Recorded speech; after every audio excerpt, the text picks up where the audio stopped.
வணக்கம் மாணவர்களே, உங்களை வேதியியல் தமிழிற்கு வரவேற்கிறேன். நம்முடைய நீட் கெமிஸ்ட்ரி 360 பகுதியில் முந்தைய நீட் கெமிஸ்ட்ரி தேர்வு வினாக்களை ஒவ்வொன்றா பார்த்துக்கிட்டே வர்றோம். அந்த அடிப்படையில் நம்ம இன்னைக்கு ஒரு கேள்வியை பற்றி பார்க்க போகிறோம். அதற்கு முன்னதாக நம்ம சேனலுக்கு யாரும் சப்ஸ்கிரைப் பண்ணாமல் இருந்தீங்கன்னா சப்ஸ்கிரைப் பண்ணுங்கள். வாங்க இன்றைய கேள்விக்குள்ளே போகலாம். இக்கேள்வியானது நீட் 2025ஆம் ஆண்டு கேட்கப்பட்ட கேள்வி. இந்த கேள்வியின்படி நமக்கு ஒரு 0.050 mole per litre solution of monobasic weak ஆசிட்டோட மோலார் கண்டக்டிவிட்டி, அதாவது லேமிடா எம் வந்து நமக்கு கொடுத்துருக்காங்க. அதாவது 90 siemens centimetre square per mole கொடுத்துருக்காங்க. இங்கே என்ன கேட்டிருக்காங்க அப்படின்னா, டிகிரி ஆஃப் டிசோசியேஷன் எவ்வளவு இருக்கும் அப்படின்னு சொல்லி கேட்டிருக்காங்க. இங்கே 2 வேல்யூஸ் கொடுத்துருக்காங்க. ஒன்று வந்து limiting molar conductivity of positive ions வந்து நமக்கு கொடுத்துருக்காங்க. அதே போலவே limiting molar conductivity of negative ions வந்து நமக்கு கொடுத்துருக்காங்க. இதே கேள்வியை நம்ம தமிழில் பார்க்குறோம் அப்படின்னா, ஒரு ஒற்றைக்கார வலிமை குறைந்த அமிலத்தோட கான்சன்ட்ரேஷன், அதாவது செறிவு வந்து கொடுத்துருக்காங்க. அந்த ஒற்றைக்கார வலிமை குறைந்த அமிலத்தோட மோலார் கடத்துத்திறன், அதாவது லேமிடா எம் வந்து நமக்கு கொடுத்துருக்காங்க. அதோட பிரிகை வீதம் வந்து நமக்கு கேட்டிருக்காங்க. அதே வேளையில் நமக்கு 2 வேல்யூ கொடுத்துருக்காங்க. ஒன்று என்னன்னா, வரம்பு நிலை மோலார் கடத்துத்திறன், அதாவது பாசிட்டிவ் அயானோட வரம்பு நிலை மோலார் கடத்துத்திறன் கொடுத்துருக்காங்க. நெகட்டிவ் அயானோட வரம்பு நிலை மோலார் கடத்துத்திறன் கொடுத்துருக்காங்க. ஸோ கீழே 4 விடைகள் கொடுத்துருக்காங்க. வாங்க எது சரியான விடைன்னு சொல்லி நம்ம சேர்ந்து பார்க்கலாம். ஸோ இந்த கேள்வியை சால்வ் பண்ணுறதுக்கு முன்னாடி சில பேசிக் கான்செப்ட்லாம் நம்ம பார்த்தா தான் இந்த கேள்வியை வந்து எப்படி சால்வ் பண்ணலாம் அப்படிங்கிறது உங்களுக்கு புரியும். சரி, வாங்க நம்ம தீர்வுக்குள்ளே போகலாம். நமக்கு இங்கே என்ன கண்டுபிடிக்க சொல்லியிருக்காங்க? டிகிரி ஆஃப் டிசோசியேஷன், அதாவது பிரிகை வீதத்தை கண்டுபிடிக்க சொல்லியிருக்காங்க. அதை எப்படி கண்டுபிடிக்கலாம்?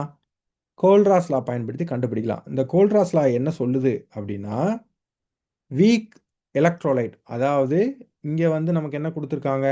ஒரு வீக் மோனோபேசிக் ஆசிட் கொடுத்துருக்காங்க. அப்போ அதோட மோலார் கண்டக்டிவிட்டியும் அதே வீக் மோனோபேசிக் ஆசிட்டை நம்ம இன்ஃபைனைட் டைல்யூஷன் பண்ணுறப்ப அதனுடன் தொடர்புடைய அயான்ஸ் கிடைக்கும். அதோட மோலார் கண்டக்டிவிட்டியும் நம்ம தொடர்பு படுத்தணும் அப்படின்னா நம்மளால டிகிரி ஆஃப் டிசோசியேஷனை கண்டுபிடிக்க முடியும். சரி, இதை தமிழில் என்ன சொல்லலாம் அப்படின்னு பார்த்தோம் அப்படின்னா, தமிழில் சொல்கிறப்ப ஒரு வலிமை குறைந்த மின்பகுளி, இங்கே எதை சொல்கிறோம் அப்படின்னா, ஒரு வலிமை குறைந்த ஒற்றைக்கார அமிலத்தோட மோலார் கடத்துத்திறன் இருக்கு. அதே வலிமை குறைந்த ஒற்றைக்கார அமிலத்தை நம்ம அளவில்லா நீர்த்தல் பண்ணுறப்ப நமக்கு அதனுடன் தொடர்புடைய அயான்ஸ் கிடைக்கும். அந்த அயானோட மோலார் கடத்துத்திறன், இந்த இரண்டையும் நம்ம தொடர்பு படுத்தணும் அப்படின்னா பிரிகை வீதத்தை நம்மளால் கணக்கிட முடியும்.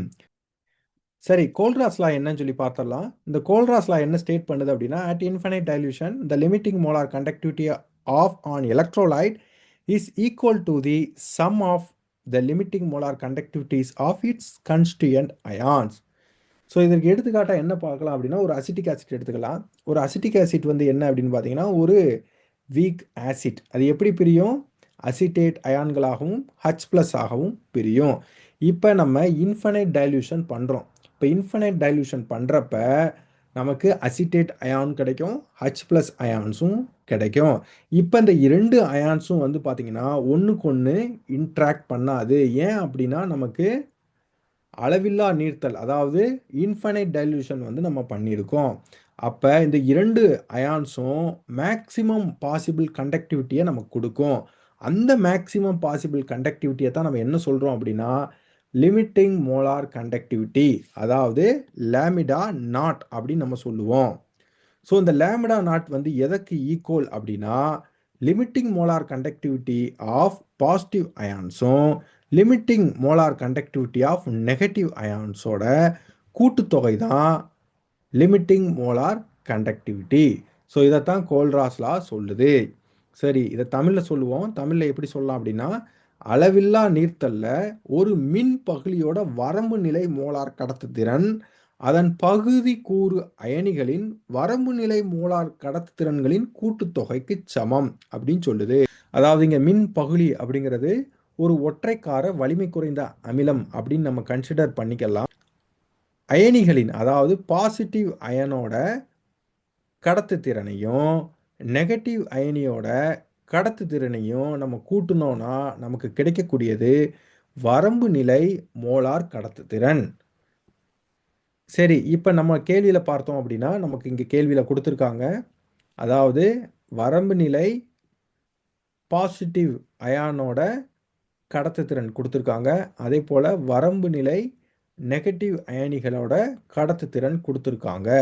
அப்போ இது இரண்டையும் நம்ம கூட்டிட்டோம் அப்படின்னா நமக்கு கிடைக்கக்கூடியது என்ன அப்படின்னு பார்த்தோம்னா லிமிட்டிங் மோலார் கண்டக்டிவிட்டி, அதாவது வரம்பு நிலை மோலார் கடத்துத்திறன் நமக்கு கிடைச்சிடும். ஸோ இது ரெண்டையும் கூட்டிட்டோம் அப்படின்னா நமக்கு இது கிடைச்சிரும். சரி, இப்போ நம்மளோட கேள்வியில் பார்த்தோம் அப்படின்னா மோலார் கடத்துத்திறன் கொடுத்துருக்காங்க. இப்போ நம்ம வரம்பு நிலை மோலார் கடத்துத்திறன் நம்ம கண்டுபிடிச்சிட்டோம். இப்போ இது இரண்டையும் நம்ம தொடர்பு படுத்தணும் அப்படின்னா நம்மளால் டிகிரி ஆஃப் டிசோசியேஷனை கண்டுபிடிக்க முடியும். சரி, வாங்க அது எப்படின்னு சொல்லி பார்க்கலாம். சரி, இதை எப்படி தொடர்பு படுத்தலாம் அப்படின்னா டிகிரி ஆஃப் டிசோசியேஷன், அதாவது பிரிகை வீதம்ங்கிறது at any concentration only the fraction அப்படிங்கிறது தான் நம்ம ஆல்ஃபா அப்படிங்கிறோம். ஒரு fraction amount of the acid is dissociated and contributes to conductivity. So the observed molar conductivity equals alpha times the limiting molar conductivity. அதாவது எந்த கான்சன்ட்ரேஷன்லையும் எந்த ஒரு கான்சன்ட்ரேஷன்லையும் ஜஸ்ட் ஃப்ராக்ஷன் ஆஃப் ஆசிட் தான் நமக்கு டிசோசியேட் ஆகி கண்டக்டிவிட்டிக்கு கான்ட்ரிபியூட் பண்ணுது. இப்போ எடுத்துக்காட்டால் அசிட்டிக் ஆசிட் நம்ம எடுத்துக்கிட்டோம் அப்படின்னா 100% அது டிசோசியேட் ஆகிறது கிடையாது.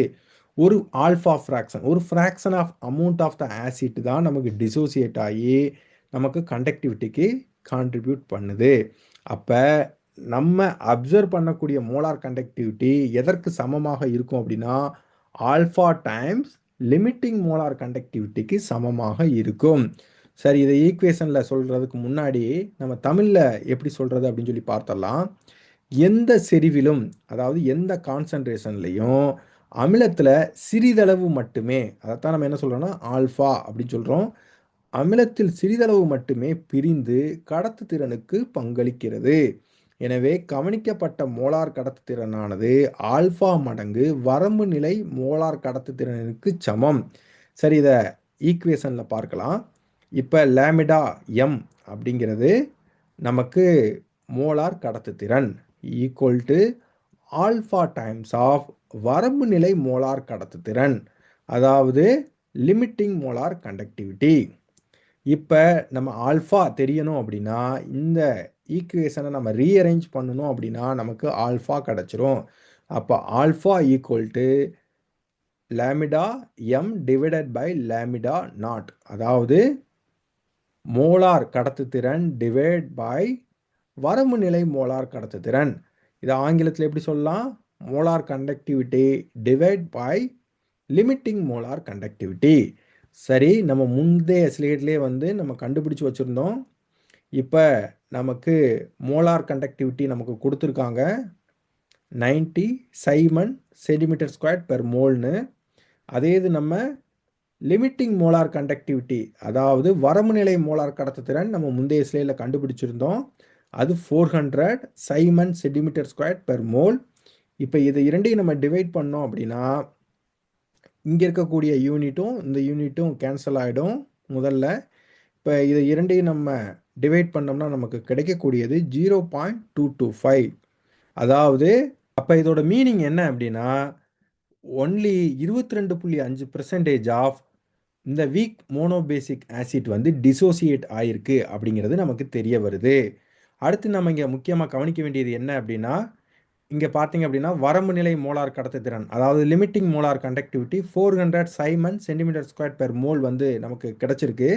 இது என்ன அப்படின்னா ஒரு வீக் மோனோபேசிக் ஆசிட் 100% டிசோசியேட் ஆயிருந்துச்சு அப்படின்னா நமக்கு இந்த கடத்துத்திறன் கிடைக்கும்.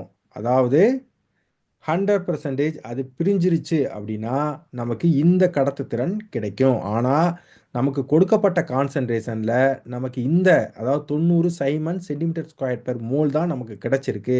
அப்போ அதோட மீனிங் என்ன அப்படின்னா நமக்கு ஒன்லி 22.5% வீக் மோனோபேசிக் ஆசிட் தான் நமக்கு பிரிஞ்சு நமக்கு கடத்துத்திறனுக்கு கான்ட்ரிபியூட் பண்ணியிருக்கு அப்படிங்கிற அர்த்தம்.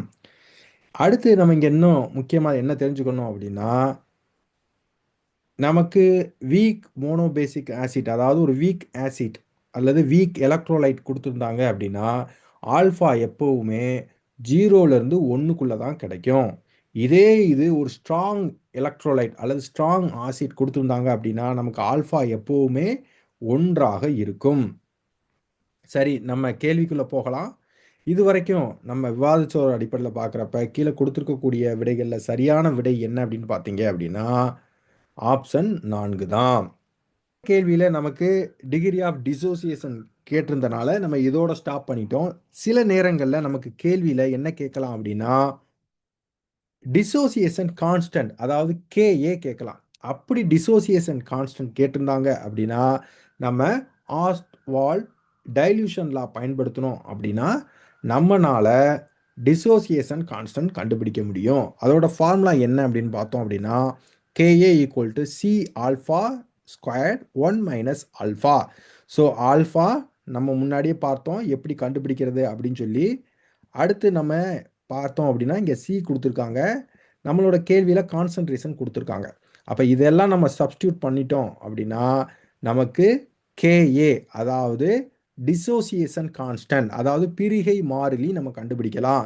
ஆனா நம்ம கேள்வியில இதெல்லாம் கேட்கல. அதனால அத பத்தி நம்ம ஒரி பண்ணிக்க வேண்டாம். சரி மாணவர்களே, இன்றைக்கு பார்த்த கேள்வி உங்களுக்கு புரிஞ்சிருக்கும்னு நான் நம்புறேன். இந்த விளக்கம் உங்களுக்கு பிடிச்சிருந்துச்சுன்னா லைக் பண்ணுங்க, ஷேர் பண்ணுங்க, கமெண்ட் பண்ணுங்க. இது போன்ற கேள்விகள் அடிக்கடி பார்க்கணும் அப்படின்னா வேதியியல் தமிழிற்கு சப்ஸ்கிரைப் பண்ணுங்க. மீண்டும் இன்னொரு கேள்வியில் சந்திக்கும் வரை நன்றி மாணவர்களே.